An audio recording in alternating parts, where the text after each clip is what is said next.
Okay, அனைவருக்கும் வணக்கம். நாம் இப்போ ஸ்டடி பண்ண போகிறது என்ன அப்படின்னா, எலிமினேஷன் ஆஃப் ஆல்கஹால். ஒரு ஆல்கஹாலை நம்ம எப்படி எலிமினேஷன் பண்ணால் என்ன ப்ராடக்ட் கிடைக்கும் அப்படின்னு பார்த்தீங்கன்னா டீகேட்டேஷன். ஓகே, ஃபார் எக்ஸாம்பிள் நாம் ஒரு எத்தனால் அப்படின்னு ஒரு காம்பவுண்ட் எடுத்தோம்னு சொன்னால் CH3 CH2OH. இதில் நாம் இங்கே இருக்கக்கூடிய ஆல்பா கார்பன் பீட்டா கார்பன் கூட கேட்டதில் OH நம்ம ரிமூவ் பண்ணால் நமக்கு கிடைக்கக்கூடியது ஒரு alkane. So CH2 double bond CH2 plus H2O. So concentrate sulphuric acid catalyst. Okay, இது நம்ம எலிமினேஷன் ரியாக்ஷனில் என்ன சொல்கிறோம் அப்படின்னு சொல்லி பார்த்தீங்கன்னா E2 மெக்கானிசம் சொல்லுவோம். Okay, by molecular elimination reaction அப்படின்னு சொல்லுவோம், மெக்கானிசம் அப்படின்னு சொல்லும்போது. அப்போ E2 மெக்கானிசம் அப்படின்னு சொல்லும்போது அப்போ நமக்கு ஒரு ஆல்கஹால் ஒரு ஆசிட் அப்படின்னு சொன்னால் நம்ம சல்ஃபூரிக் ஆசிட்டை நார்மலாக பிரிக்கக்கூடியது கைச்சு ப்ளஸ்ஸு. ஓகே, மீதி இருக்கக்கூடிய கைச்சு SO4 மைனஸ் அப்படின்னு சொல்லுவோம். அதை நம்ம சிம்பிளாக எழுதும்போது மைனஸ் SO3 கைச்சு அப்படின்னு எழுதலாம். ஓகே ஓகே இப்படின்னு எழுதலாம். இப்போ இங்கே இருக்கக்கூடிய இந்த கைச்சு ப்ளஸ் முதலில் இந்த காம்பவுண்டில் இருக்கு. சரி, ஓகே, இப்போ இதில் இருக்கக்கூடிய 2 லோன் பேர் எலக்ட்ரான் இருக்கும். அந்த லோன் பேர் எலக்ட்ரானில் நம்ம இந்த ஓக்கும் இந்த ஓக்கும் கைச்சுக்கும் இடையில் நாம் இருக்கக்கூடிய OH. ஓகே, ஸோ ப்ளஸ் கைச்சு ப்ளஸ் கூட நம்ம ஆட் பண்ணணும்னா சல்ஃபூரிக் ஆசிட் ஃபர்ஸ்ட் பிரிச்சுனா இது மைனஸ் வெளியே போயிடும். ஓகே, அப்போ இந்த காம்பவுண்ட் ஆனது இந்த ஹைட்ரஜன் ஆனது இதில் ஆட் ஆகுது. அப்போ ஆட் ஆகும்போது CH3 CH2O கைச். இப்போ இதனுடைய சார்ஜ் பாசிட்டிவ். தென் என்ன பண்ணுறோம் அப்படின்னு பார்த்தீங்க அப்படின்னு சொன்னால் இந்த காம்பவுண்டில் இருந்து இதில் இருக்கக்கூடிய இப்போ இந்த ஹைட்ரஜன் எப்படி இருக்குது, எல்லா பக்கமும் ஹைட்ரஜன் இருக்குது. ஓகே, இதில் இருக்கக்கூடிய ஆல்பா கார்பன் பீட்டா கார்பன். ஆமாம், நாங்கள் இதில் இருக்கக்கூடிய பீட்டா கார்பனில் இருக்கக்கூடிய ஒரு ஹைட்ரஜனை ரிமூவ் பண்ணுறோம். இந்த ஹைட்ரஜனை ரிமூவ் பண்ணுறோம். So minus. ஓகே, இதில் கூட H2O மைனஸ் H2O. அப்போ இங்கே வரும்போது இந்த பாண்ட் எழுதிருக்கும், டபுள் பாண்டாக மாறுது. இந்த அயான்ஸ் எழுதிருக்கும் வெளியே போயிடும். கான்ஃபினால் காம்பவுண்ட் எழுதிருக்கும் CH2 டபுள் பாண்ட் CH2 அப்படின்னு சொல்லக்கூடிய காம்பவுண்ட் கிடைக்கும். மெக்கானிசமும் எழுதுகிறோம். இது நம்ம ஒரே ஸ்டெப்பில் நடக்கக்கூடியது. E2 ரியாக்ஷன் நம்ம நார்மலாகவே எழுதிருக்கோம், ஒரே ஸ்டெப்பில் நடக்கும். ஓகே, இதை நம்ம எழுதியிருக்கோம் அப்படின்னு சொன்னால் E2 மெக்கானிசம் சொல்கிறோம். இதே போல் நமக்கு எலிமினேஷன் ரியாக்ஷனில் E1 மெக்கானிசம் அப்படின்னு சொல்லும்போது எடுத்துக்காட்டாக நம்ம டெர்சரி ஆல்கஹால் எடுத்துக்கொண்டால் tertiary alcohol.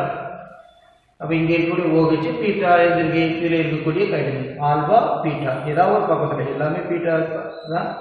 Alpha is beta, alpha beta, alpha beta தான்.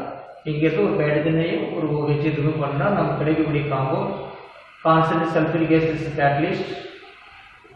அப்போ நமக்கு கிடைக்கக்கூடிய product CH3 CH3 double bond CH. Okay, இங்கே இருக்கக்கூடிய ஒரு ஹைட்ரஜன் இந்த OH-ஓட சேர்ந்து H2. அப்போ இந்த பாண்ட் இதுக்கு டபுள் பாண்டாக மாறும்போது ப்ளஸ் இதுக்கு H2. இதை நம்ம மெக்கானிசம் வரையில் எப்படி எழுதி reaction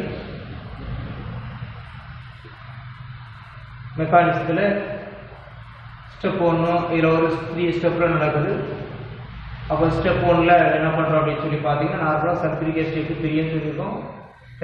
H plus HSO4 minus, அது சிம்பிளாக எழுதும்போது O மைனஸ் SO3 கைச்சுன்னு எப்படி எழுதலாம். ஓகே, இதான் எழுதிடுவோம். ஸோ இந்த காம்பவுண்ட் ஃபர்ஸ்ட் ஸ்டெப்பில் டெர்சரி பியூட்டைல் ஆல்கஹால் எடுத்து டெர்சரி பியூட்டைல் ஆல்கஹால் இந்த காம்பவுண்டில் lone pair electron. So add with hydrogen கூட ஆட் பண்ணும்போது add with hydrogen ion. Okay, sulphuric acid உள்ளது. அப்போ இந்த காம்பவுண்ட் இதில் இதுக்கு H ப்ளஸ்ஸை கொடுக்கும்போது ஸோ CH3 CH3 ஆக்சோனியம் அயானாக ஃபார்ம் ஆகும். O ப்ளஸ் வரும்போது இதுக்கு ஆக்சோனியம் அயான். ஸ்டெப் 2ல் மறுபடியும் இந்த ஆக்சோனியம் அயானானது CH3 CH3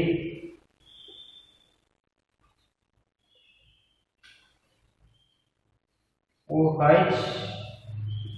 Okay, then this first is remove the H2 remove பண்ணேனா இங்க இருக்கிற plus charge வந்துரும். அப்ப வந்து plus charge மேல போடுறோம் சொல்லி. So CH3 plus H2. Okay, step 3 நாம் இங்கே இருக்கக்கூடிய இதில் ஒரு ஹைட்ரஜன் மட்டும் இதற்கு H plus ஆக ரிமூவ் பண்ண வேண்டியிருக்குது. அப்போ CH3 C plus CH3 இது கூட H plus நம்ம ரிமூவ் பண்ணோம்னா CH3 double bond CH2 plus H plus எனக்கு H plus. अब இதோட நேம் என்ன சொல்றோம்? Ethanol ethene or ethylene or common name என்னது ethylene. Okay, is a tertiary butyl alcohol functional attach பண்ணக்கூடிய கார்பன் 3 ஆல்கஹால் குரூப் இருப்பதினால் tertiary butyl alcohol. இதனுடைய name சொல்லும்போது காமன் நேமாக ஐசோபியூட்டிலீன். यहाँ பியூட்டிலீன் 4 கார்பன் உள்ள பியூட்டைல் ஈன் டபுள் பாண்ட் இருக்கக்கூடிய பக்கம் ரெண்டு பக்கம் சேமா இருக்க ஐசோபியூட்டிலீன் அப்படின்னு நம்ம இதுக்கு பேர் கொடுக்குறோம். அப்போ இது tertiary butyl alcohol isobutylene. So IBS name கொடுக்கலாம். ஸோ இது வரக்கூடிய காம்போ ஆக்சோனியம் அயான் ஃபார்ம் ஆகுது. இந்த ஆக்சோனியம் அயான் வந்து இது வரும்போது கார்போ கேட்டையானா ஃபார்ம் ஆகும். எதாவது ஃபார்ம் ஆகுது கார்பன் கேட்டையான் எஸ்என்ஜி ஃபார்ம் ஆகுது. அப்போ ஒரு காம்பவுண்டோட mechanism E1 reaction E2 reactions அப்படி கேட்கும்போது இந்த டீகிரேடேஷன் தான் பண்ணுறோம். நார்மலாக டீகிரேடேஷன் ஏஜென்டாக phosphorus pentoxide, potassium hydrogen sulphate, alumina Al2O3 நம்ம யூஸ் பண்ணலாம். நம்ம இதில் யூஸ் பண்ணிக்கக்கூடியது இதில் வந்து இன்ட்ரா மாலிகுலர் டீகிரேடேஷன் தான் பண்ணியிருக்கிறோம். இன்டர் மாலிகுலர் டீகிரேடேஷன் பண்ணலை. இதில் வந்து இன்டர் மாலிகுலர் டீகிரேடேஷன் பண்ணிங்கன்னா கிடைக்கக்கூடிய காம்பவுண்ட் இந்த காம்பவுண்டை பொறுத்தளவில் நமக்கு கிடைக்கும் போது இதில் வந்து கெல்வின் நமக்கு முக்கியம். இதில் பொறுத்தளவில் 443 கெல்வின். ஓகே, 443 கெல்வின் டெம்பரேச்சரில் நமக்கு எதுக்கு வந்து ப்ராடக்ட் நம்ம எதுக்கு கிடைக்கக்கூடியது. ஓகேயா, இந்த ப்ராடக்ட் எஞ்சிருக்கோம் நமக்கு கிடைக்கும். இந்த ப்ராடக்ட் நம்ம எஞ்சிருக்கு கிடைக்கக்கூடியது.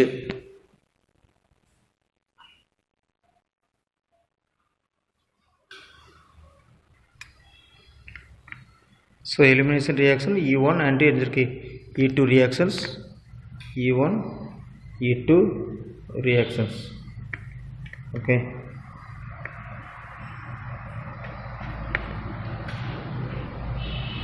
so step 1, step 2 dissociation of oxonium to form carbocation. Step 3 la deprotonation of carbocation to form endirke alkene.